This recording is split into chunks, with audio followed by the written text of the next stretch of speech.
Praise the Lord. இந்த நாளில் ஏசப்பா நமக்கு கொடுத்துருக்க வார்த்தை என்னன்னா, ஏசாயா தீர்க்கதரிசியின் புஸ்தகம் 58ஆம் அதிகாரம் வசனம் 8. உன் சுக வாழ்வு சீக்கிரத்தில் துளிர்க்கும். ஆமென். இந்த கனமான வார்த்தை கொடுத்த ஏசப்பாவுக்கு நன்றி செலுத்துவோமா? இந்த வசனத்தில் ஏசப்பா நமக்கு என்ன சொல்ல வராங்கன்னா, உங்களுடைய வாழ்வை எல்லாம் மாற்ற போகிறேன்னு சொல்லி சொல்கிறாங்க. அது முற்றிலுமாக தழைக்கீழாக மாறி போய் இருக்கா, அதை நான் மாற்ற போகிறேன் அப்படின்னு சொல்லி ஏசப்பா அந்த நாளில் ப்ராமிஸ் பண்ணுறாங்க. நீங்கள் எவ்வளவோ கஷ்டங்கள் அனுபவிக்கலாம், ஃபிசிக்கலாக அனுபவிக்கலாம், மென்டலாக அனுபவிக்கலாம், இல்லை எமோஷ்னலாக ரொம்ப கஷ்டப்பட்டுட்டு இருக்கலாம், இல்லை வியாதியில் கஷ்டப்பட்டுட்டு இருக்கலாம், இல்லை உங்கள் பாஸ்ட் லைஃப்பில் நடந்த ஒரு இன்சிடெண்ட் மூலயமா கஷ்டப்பட்டுட்டு இருக்கலாம். இதை எல்லாத்தையும் இந்த நாளில் மாற்ற போகிறேன்னு ஏசப்பா ப்ராமிஸ் பண்ணுறாங்க. உங்கள் சுக வாழ்வு சீக்கிரமாக துளிர்க்க போதான். எப்படி ஒரு பூ மொட்டிட்டு மலருதோ அதே போல் உங்கள் வாழ்வெல்லாம் மலரப்போகுதுன்னு சொல்லி சொல்கிறாரு. என்றைக்குமே பிசாசு தான் நம்மளுடைய பாஸ்ட்டை பற்றி பேசிகிட்டே இருப்பான். ஏசப்பா என்றைக்குமே நம்ம ஃப்யூச்சரை குறித்து தான் பேசுவாரே தவிர நம்ம பாஸ்ட் லைஃப்பில் நடந்த இன்சிடெண்ட்டை குத்தி குத்தி காமிக்க மாட்டார். பிசாசு தான் அந்த காரியத்தை நமக்கு குத்தி குத்தி காமிச்சு நம்மளை முன்னேற விடாமல் அந்த காரியத்தில் அப்படியே அழுத்தி போட்டுடுவான். அதை தான் இந்த நாளில் ஏசப்பா மாற்றணும்னு சொல்லி நினைக்கிறாங்க. இந்த நாளில் ஏசப்பா அதை தான் உங்களுக்கு கற்றுக் கொடுக்குறாரு. உங்கள் சுக வாழ்வை நான் மாற்ற போகிறேன், உங்களுடைய பழைய வாழ்க்கையெல்லாம் நான் மாற்ற போகிறேன், அது அழிஞ்சு போன வாழ்க்கையாக இருந்ததில்ல, அதை எல்லாவற்றையும் இந்த நாளில் நான் மாற்ற போகிறேன்னு சொல்லி ப்ராமிஸ் பண்ணுறாங்க. நீங்கள் பண்ண வேண்டிய ஒரு விஷயம், விசுவாசத்தோடு இந்த வார்த்தையை வச்சு நீங்கள் அறிக்கையிட்டு ஜெபிக்கும் போது இந்த வார்த்தை உங்கள் வாழ்க்கையில் கண்டிப்பாக கிரியை செய்யும். இதை நீங்கள் உருக்கமாக இந்த காரியத்தை செய்யுங்க. அப்போ செய்யும் போது இந்த வார்த்தை உங்கள் வாழ்க்கையில் கிரியை செய்கிறத உங்களால் பார்க்க முடியும். இதை வேதத்தின் அடிப்படையில் ஒரு ஸ்டோரியோட கம்பேர் பண்ணி உங்களுக்கு நான் சொல்கிறேன். யாரோட லைஃப்பை இன்றைக்கி பார்க்க போகிறோன்னா, தானியேலோட லைஃப்பை தான் பார்க்க போகிறோம்.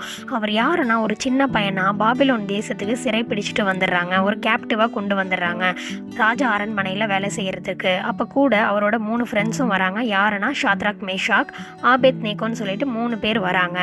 இவங்களுக்கு ஒரு டெஸ்ட் வழங்கப்படுது. என்னென்னா, ஃபஸ்ட்டு அவங்களுக்கு ஒரு ஃபுட்டில் அவங்கள எல்லாரையும் டெஸ்ட் பண்ணுறாங்க. ராஜா அரண்மனையில் எப்படியாப்பட்ட விருந்து அவங்களுக்கு கொடுக்கப்பட்டிருக்கும், பயங்கரமான விருந்தாக இருந்திருக்கும்ல.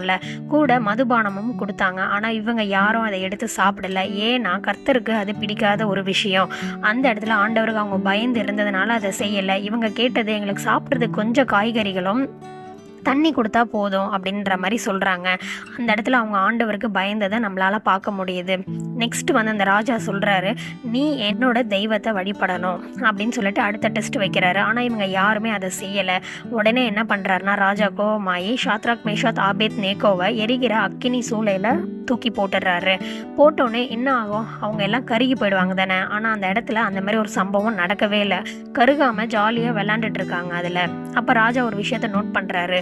என்னது இது, நம்ம 3 பேரை தான் நாங்கள் போட்டோம், 4ஆவதா ஒரு ஆள் அவங்க மத்தியில் உள்ளாவிட்டு இருக்காரு அப்படின்னு சொல்லி நோட் பண்ணி 7 மடங்கு அக்கினியை சூடாக்குங்க அப்படின்னு சொல்லி சொல்கிறாங்க. அப்படி சூடாக்கியும் அவங்க கருகி போகாமல் அந்த இடத்துல உலாவிட்டு வர்றதை நம்மளால் பார்க்க முடியுது. அந்த 4ஆவதா உலாவின ஆள் யாருன்னா, தேவ ஆவியானவர். அந்த இடத்துல அவர் அந்த குளுமையான ஒரு காரியத்தை கட்டளையிட்டதுனால அவங்க ஜாலியாக அதுக்குள்ளே விளாண்டுட்டு இருந்தாங்க. அந்த இடத்துல ராஜா பயங்கரமாக பார்த்து ஷாக் ஆகி, இவர் எப்பேறப்பட்ட தெய்வமோ அப்படின்ற மாதிரி பயங்கரமாக பிரமிச்சு போய் நின்றுடுறாங்க. அதுக்கப்புறமா இன்னொரு டெஸ்ட் தானியேலுக்கு வழங்கப்படுது. அது என்னன்னா, தானியேல் எருசலேம் நகரம் அழிஞ்சு போக போகுதுன்னு சொல்லிட்டு 3 நாள் உபவாசம் போட்டு ஜெபிக்கிறாரு. ஆனால் ராஜாவுக்கு அது பிடிக்கல. நீ என் தெய்வத்தை வணங்காமல் நீ என்ன உன் தெய்வத்தை வழங்குறியா அப்படின்னு சொல்லிட்டு அவர் என்ன பண்ணுறாருன்னா, நீ இதை பண்ணக்கூடாதுன்னு சொல்லிட்டு சிங்க கெபிக்குள்ளே தூக்கி போட்டுறாரு. அந்த சிங்கங்கள்லாம் பார்த்தீங்கன்னா பல நாள் சாப்பாடு போடாமையே வளர்த்துருக்காங்க இதுக்காகவே. அப்போது என்ன ஆகுதுன்னா, ஒரு நாள் சிங்கத்துக்கு சாப்பிடலனாலே எப்படி இருக்கும், அப்போ 10 நாள் சாப்பிடலன்னா அது எவ்வளோ ஒரு ஆக்ரோஷமான நிலைமையில் இருக்கும்.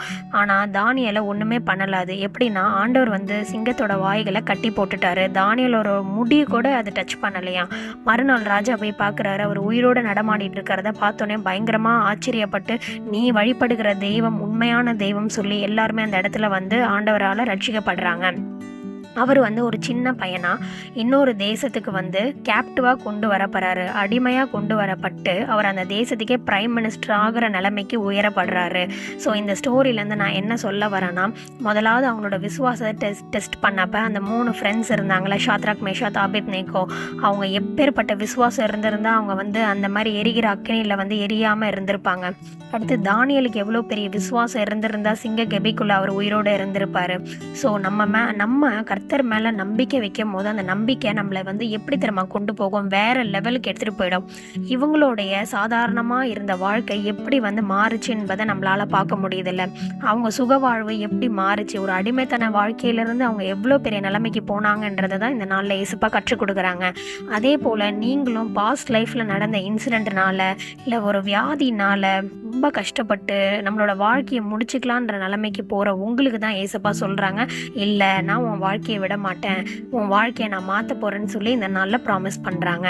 இந்த வார்த்தையை நீங்கள் இறுக்கமாக பற்றி கொண்டு ஆண்டவர்கிட்ட ஜெபிக்கும் போது இந்த வார்த்தை கண்டிப்பாக உங்கள் வாழ்க்கையில் கிரியை செய்யும் சொல்லி இயேசுப்பா இந்த நாளில் நமக்கு ப்ராமிஸ் பண்ணுறாங்க. ஸோ இதை லைஃப்பில் நடந்த ஒரு உண்மையான இன்சிடெண்ட்டோட உங்களுக்கு ஒப்பிட்டு சொல்கிறேன்.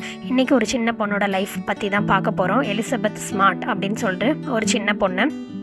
அவங்க வந்து சால்ட் லேக் சிட்டின்னு சொல்லிட்டு உட்டாவில் இருக்கிற ஒரு தேசத்தில் வாழ்ந்து வந்துட்டுருக்காங்க. அவங்க வந்து 14 வயசு இருக்கும் போது 2002 கடத்தப்படுறாங்க ஒரு ஹஸ்பண்ட் அண்ட் ஒய்ஃபால். அந்த ஹஸ்பண்ட் பேர் வந்து பிரைன் டேவிட், அவங்க ஒய்ஃப் பேர் வந்து வான் பிரேஸ். அவங்களால கடத்தப்பட்டு 9 மாதம் அந்த பொண்ணை வந்து அவங்களுடைய சிறையிருப்பில் வச்சுருக்காங்க. அந்த பொண்ணை பயங்கரமாக டார்ச்சர் பண்ணுறாங்க, ஃபிசிக்கலாகவும் சரி எமோஷ்னலாகவும் சரி, செக்ஷுவல் அப்யூஸ் வேறு அந்த குழந்தைய பண்ணுறாங்க. அவள் எவ்வளோ கஷ்டப்பட்டிருப்பா. இந்த பொண்ணுடைய பேரண்ட்ஸ் போலீஸ்கிட்ட கம்ப்ளைண்ட் பண்ணி 1 வருஷம் ஆகிடுது. போலீஸும் எங்கெங்கேயோ தேடுறாங்க, அந்த குழந்தைய கண்டுபிடிக்க முடியல. அப்புறம் 2003 மார்ச் மாதம் எப்படியோ போலீஸ் வந்து தேடி கண்டுபிடிச்சிடுறாங்க. அந்த பொண்ணை கண்டுபிடிச்சி ரெஸ்கியூ பண்ணிடுறாங்க. ரெஸ்கியூ பண்ணதுக்கப்புறம் அந்த பொண்ணுடைய நியூஸை வந்து மீடியாவில் பயங்கரமாக வந்து ஸ்ப்ரெட் ஆகுது. மீடியாவில் பயங்கரமாக பேசுகிறாங்க இவளோட ஸ்டோரி எடுத்து. அப்புறம் அவள் கொஞ்ச நாளாக ரெக்கவர் ஆகிட்டே வரா. அவளோட ரெக்கவர் ஆகிற டைமில் அவளுடைய ஸ்டோரி பல பேருக்கு பயங்கரமான இன்ஸ்பிரேஷன் ஸ்டோரியாக மாறுது. இந்த பொண்ணு கொஞ்சம் பெருசானோடனே ஒரு அட்வொகேட் ஆகுறாங்க. என்ன காரியத்துக்கு அட்வொகேட் ஆகுறாங்கன்னா சைல்ட் சேஃப்டிக்கு அட்வொகேட் ஆகுறாங்க. வலுக்கட்டாயமாக கடத்தப்பட்ட பிள்ளைங்களுக்கு அவங்க வந்து ஒரு அட்வொகேட்டாக செயல்படுறாங்க. செக்ஷுவல் அசால்ட் ஆன பிள்ளைங்களுக்கும் அவங்க வந்து ஹெல்ப் பண்ணுறதை நம்மளால் பார்க்க முடியும். இவங்க சின்ன வயசில் அனுபவித்த அந்த ட்ராமாலேருந்து வெளில வரத்துக்கு இன்றைக்கி பாதிக்கப்படுற பிள்ளைகளுக்கு அவங்க சப்போர்ட் பண்ணுறாங்க.